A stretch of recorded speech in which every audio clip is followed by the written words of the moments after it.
All right. Hello, everybody. So we're here at Good Robot Brewing Company on day 2 of Halifax Pop Explosion. Oh And today yeah. we're here with Kayo. Hey, what's up? Thank you for having me. Thank you so much for coming. I'm really excited to hear a little Thank bit you. more about your stuff. I love the cider, by the Thank way. you. Shout out to Sid Cider around the corner. Awesome. So it's my understanding you were born and raised in St. Lucia. Born and raised, yeah. You came and hung out in Halifax for a few years to study marketing. You want to tell us a little bit more about that? I moved here in 2008. Went to St. Mary's University. I studied marketing, so I graduated with a bachelor's degree in commerce in marketing. Stayed here a little, maybe a year and a half to 2 years after that, and then I had moved to Toronto. But ever since then, I've been sort of a nomad, if you will, back and forth among like St. Lucia, Toronto, and Halifax, because in a way they've all, became my homes. That's a really good way to be. There's a little bit of good stuff in each of those It's places. fun. Yeah. It's fun. I feel like I'm on permanent vacation. You know what I mean? Because every time you go somewhere and you're there for a limited amount of time, you try to make the best of that trip, which is good. But then I also find myself, exhausting myself a lot. I try to do everything. I'm in the studio like 12 hours a day. It's ridiculous, but I guess it's, it comes with the territory. And I also don't get a chance to like settle enough. Every time I get somewhere, it's like, okay, I gotta move again. But Do you find that kind of nomadic nature of yours does that fuel your creativity? Do you It really find you does. get kind of stagnant? It really does. It really does. If I wake up a day and I have nothing to do, I get it. Like I'm anxious. I don't know what to do with myself. I'm the type of person who, I guess in a way, enjoys the chaos. I love being busy. I love feeling like there's some sort of purpose to my day or just my existence in general. And I don't mind it. I don't mind it. Sweet. So I guess I have a couple questions that come from that. But first, maybe, do you want to kind of give a little bit of an introduction to yourself? Like, if this was someone's first time getting to know you as an artist, what would you want them to know? Okay. My name is Kayo.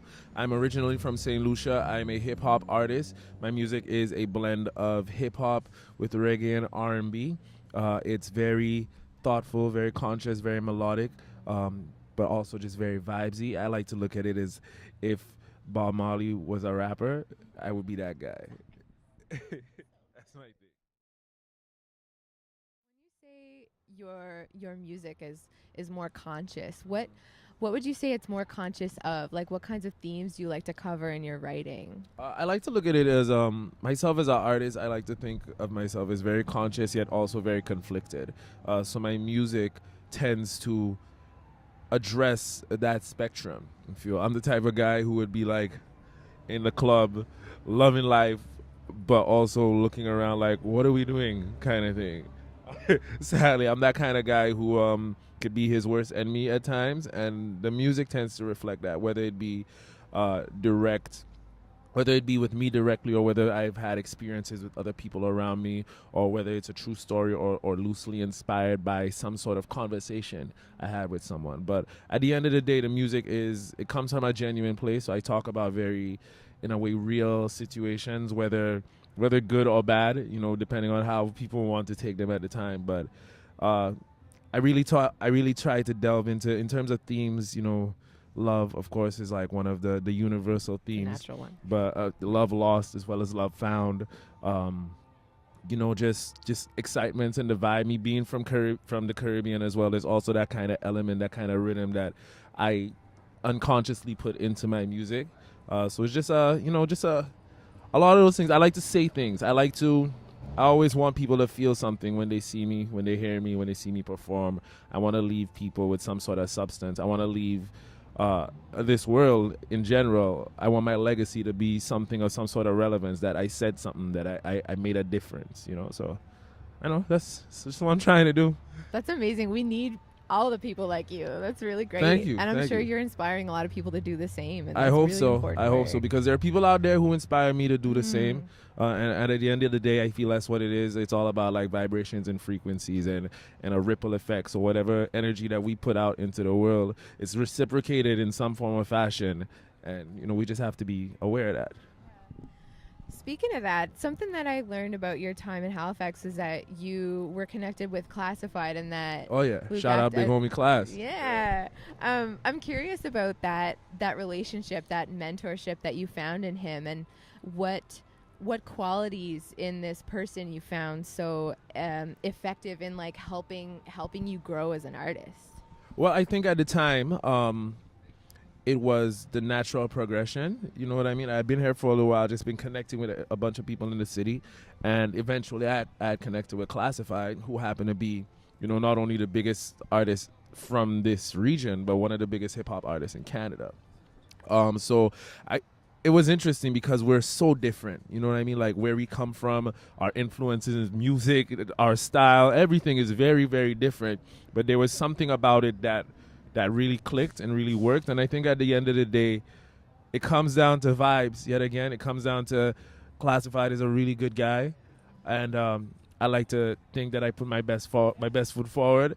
So we really just sort of connected on a genuine friendship level. And the music was just very, easy. I remember the very first session that we had. It was only supposed to be one song that we were going to do for this contest that I had won. And by the end of the session, it was like, yo, we should just, let's just keep working. Let's just keep working. And then one thing led to another, and then I signed to his record label, Half-Life Records. And, it was, I owe Class a great deal in my career, for sure. That's amazing. I feel like you're the type of person you'll definitely get to pass that on. Like, I hope so. I'm already trying. Yeah, well, I bet you trying, have. especially in St. Lucia, because I'm out here and I'm doing all these things overseas. Even if I'm not where I want to be as yet in life or in my music, in my career, there's still I still have access to resources that other people in St. Lucia, who I think are equally talented, if not more, may not have. So I try my best to, do what I can while I can, as far as that is concerned. I wonder about all that you've learned studying marketing, and if you had, like, do you feel like that knowledge is a resource that's Definitely. something you'd be sharing with people back home? Definitely. And I think people take that for granted. I took it for granted, how important actually educating yourself is about this craft. Not just about music, but about the business in general, and not even just marketing, but I had to do a lot of my own individual research. I did mentorships with A&R directors at Universal Music Canada and all these things. I just try my best to do what it is that I can, because the music, the talent, especially now, is just a fraction of the equation. You know what I mean? You have to know far more, especially not to get, butchered in this industry, because there are literally no friends in this industry. It's a business. It is a business. It is a business. And it's interesting, too, because a lot of us that are coming up right now are on the cusp of it, are learning this. Because we're all friends coming up together, especially in this city.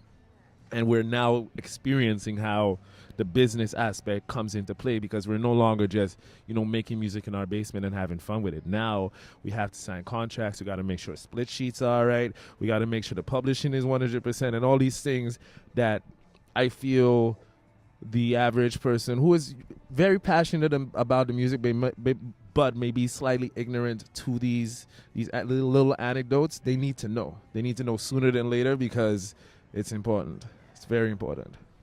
That's huge. Well, it's so great to have someone in the industry that has like the creative skills and those marketing skills, and you can kind of you can pass that on, so that Thank you. I mean, because that's expensive shit to learn. Well, let's too. not even talk about that. Yeah. It's very expensive, especially as an international student too. I had to pay international differentials, so I pretty much I spent twice as much in school just being here, but everything happens for a reason. Yeah. So with that said, what inspired you to come to Halifax to study? Well, funny enough, Halifax was not necessarily my first choice. But again, everything happens for a reason. So I had applied for this school called Full Sail University in Orlando, and I was going to do music business, right? So I had got in, I had looked for my apartment, I was booking my flight, everything, but I still needed a student loan to do the course.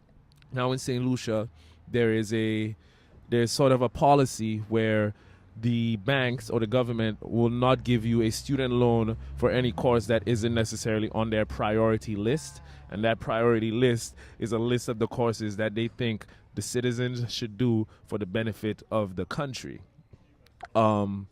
So, I mean, I'm not even going to get into that. But at the time, I was unable to go to Full Sail University as a result of that. The only other school that I had applied for was St. Mary's University, because there's a professor here, Professor Harvey Miller, who is also St. Lucian. So they used to fly him down every year to do these recruitment programs. I went to one of them. I applied and with no real, intention of actually coming. I had got it accepted for September. I had deferred that. I got accepted in December, and I had deferred that to the September, the fall semester. And then once everything fell through at Full Sail, I was like, you know what? Let's do it. And here I am. Halifax it is. Yeah, I don't regret it either, because everything fell into place, piece by piece. And I wouldn't be sitting here with you if I had to make that decision. So. That's amazing. I'm really excited I love learning about how one thing kind of leads to another, and how energetically things just come into place to just support you in what you're so passionate about. Yeah, because it started, I started performing at the open mic at Gorsbrook at St. Mary's. That's where I met Quake.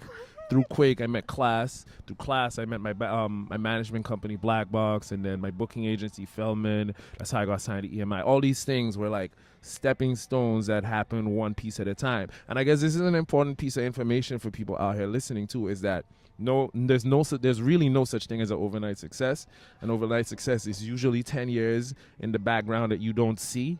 And, eventually I'll be a testament to that when the rest of the world is aware of what's going on, Totally.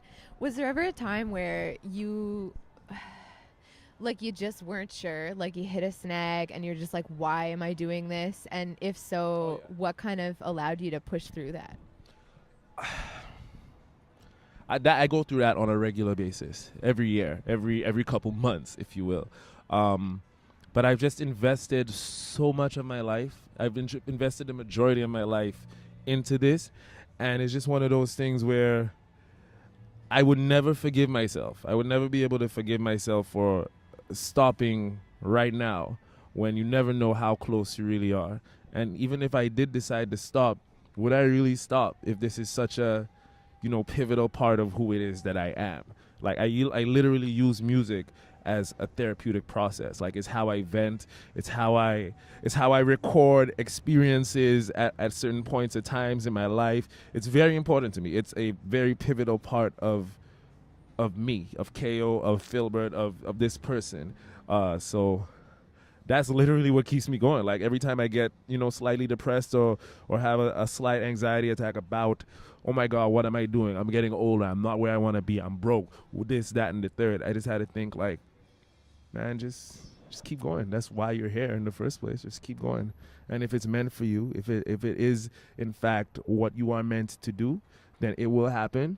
And if it isn't what you're meant to do, then some other path will be cleared for you. You just had to stay on that journey, in my opinion.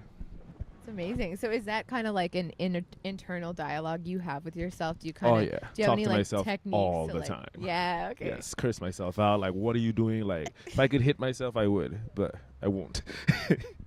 Sometimes it helps. Sometimes it helps. Time You never know. You never know. Yeah, it's very important to be also just being self-motivated. You know what I mean? Like, you're the master of your own destiny. You have to really put your own foot forward, especially even if you have a team around you. You are still a person who is going to motivate that team. So you have to be focused. You just have to, if this is really what you want to do, you just got to do it. There's no two ways about it. You're the CEO of your business, so you got to exactly. be able to call the and shots. And it really and is. It really is a business, and you have to look at it. I've learned to look at Kayo as a product, as a separate brand. You know what I mean? And that helps me separate the. I don't get too caught up on things. I don't take things too personal because of that. You know what I mean? That's huge. That's really, I can imagine it would be so hard to separate yourself in that way. A little bit. But if you don't, it's like the slightest thing, because we as artists, we feel so much that we're hypersensitive. And that's why we do what it is that we do. So if we do take everything personal, then where is that going to leave us exactly? Especially in a society like this that doesn't Where necessarily everyone has an hold. opinion, and everyone could Mm. just give their opinion whenever they like. And you're never like, everyone's not gonna like your music. Everyone's not gonna like you, and that's just what it is. You have to, just not take it so personal. That's really good advice. I'm gonna take that. Thank you. I'm liking that you're kind of just talking about vibes and just almost like the energetic aspects of when it comes to a venue performing live. What kinds of things do you think need to come into play for you in order to like put out the vibe you really want to put out and get the vibe that you really want to get from the audience? Like, what are the critical factors there for you? It could be about like physical space or about Well, for me, I just gotta feel good about it. I gotta make sure that I'm happy, because the crowd could be full, they could be full of life, full of energy, but if for whatever reason I'm not in that right space, then it'll come across in the music. So I just try to always keep a positive outlook whenever I'm performing. I don't have any like sort of rituals or anything that I do before shows. I don't necessarily get nervous. I get like a little pit in my stomach. And the way that I deal with that is I just step on stage. I just put myself in a situation where it's, oh shit, it's too late. I just got to do it. And I do it. And then, I usually have fun and I love it. I love performing. So I usually try I try to bring the energy to the crowd. And again, vibrations and frequencies is a ripple effect. If they could feel that energy and resonate with it, then usually they reciprocate it. Usually it's reciprocated. So that's what it is. Yeah. That's wicked. Do you have a favorite venue to perform in Halifax, and if In not, like Halifax? anywhere else? No, because so much has changed a little bit since I've been here last. I haven't performed at this new marquee yet, so I'm looking forward to that.